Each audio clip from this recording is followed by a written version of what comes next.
What you were talking about was the presence of the black father in the home to protect his wife and family. In 1943, in the state that you represent, in Florida, a young man named Willie James Howard, who was 15 years old, was lynched. During Christmas of 1943, Willie Howard sent cards to all of his coworkers at the Van Priest Dime store in Live Oak, Florida.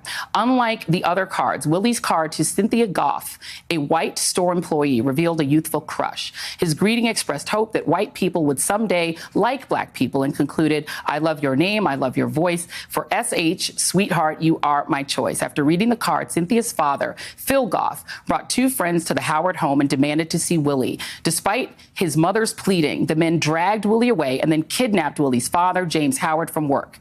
The men drove the two Howards, I should say, to the embankment of the Suwannee River, bound Willie's hands and feet, stood him at the edge of the water, and told him to either jump or be shot. Willie jumped into the cold water below and drowned while his father was forced to watch at gunpoint. Willie's dead body was pulled from the river the next day. You said that during the Jim Crow era, the importance of having a black man in the home was to protect his family and to protect his wife. I actually spoke with somebody who lived through Jim Crow. Her name is Myrlie Evers Williams. And Myrlie quoted to me a man named Charles Silberman, who wrote in Crisis in Black and White, that in 1890, the year that the Mississippi Constitution was written, the policy of crushing out the manhood of the Negro citizens was to be carried out with success.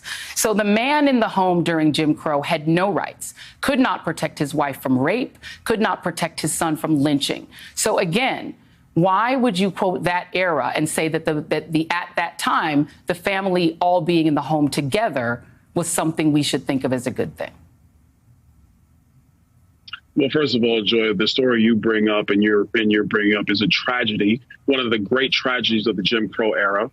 This is why those policies they were disgusting and distasteful.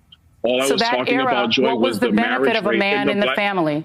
Again, sir, I'm sorry, I let you talk for a long time. Sorry, talk over you. You've gotten a chance to speak a lot, Congressman. You're going to answer my question now. Rape could not protect his son from lynching. So again, why would you quote that era and say that at that time, the family all being in the home together was something we should think of as a good thing?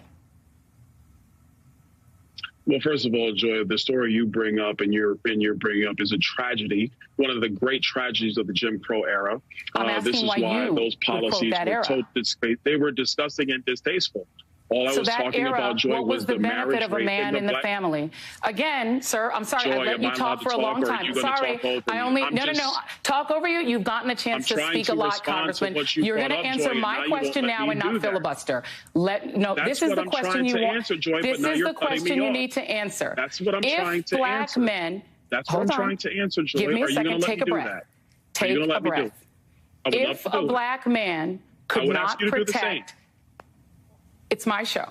If a black man, a black father, could not protect his wife, his son, or himself from lynching and violence, how is him being in the home mean that is an era that was better for the black family, or that we should think of as a good thing?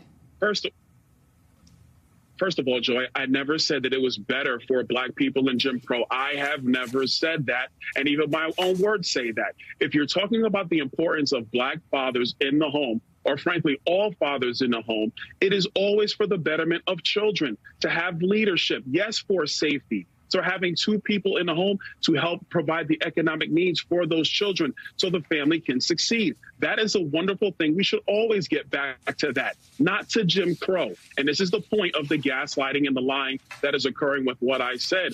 Don't try to impose the fact that the marriage rates were better in the higher, I want to be clear, higher in the Jim Crow era to mean that I think Jim Crow is great. That is a lie. That is gaslighting. I would never say such a thing, which is why the Jim Crow era was destructive of black people.